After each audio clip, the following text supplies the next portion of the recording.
Hi there, faith friends. Let me introduce myself.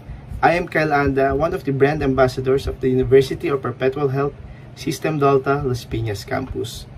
Today's gospel is according to Luke 24 verses 13 to 35, which is the road to Emmaus.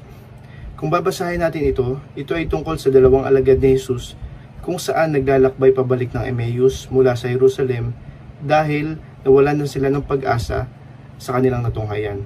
Ngunit sa di nila inaasahan, makakasabay nila si Jesus sa kanilang paglalakbay at malalaman na nabuhay nga muli si Jesus at dahil dyan magkakaroon ulit sila ng pag-asa.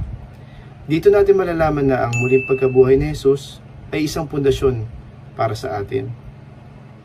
Ang pag-asa na tayo ay naniniwala sa Kanya, makakabahagi sa Kanyang walang hanggan na kalwalhatian at kagalakan.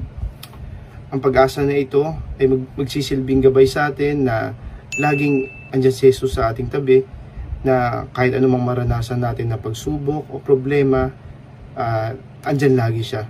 Kahit sabihin natin na minsan nafe-feel natin na parang palpak tayo, na hanggang dito na lang kaya natin, lagi niyang ipinapaalala na laging mayroong pag-asa.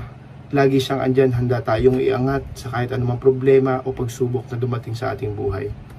Kailangan lang natin gawin ay magtiwala, manalig sa Kanya na sa paghati-hati ng tinapay ay nagsisilbing paalala sa ating lahat na kahit anumang pagsubok ay hindi tayo nag-iisa. Nasa tabi lang natin siya.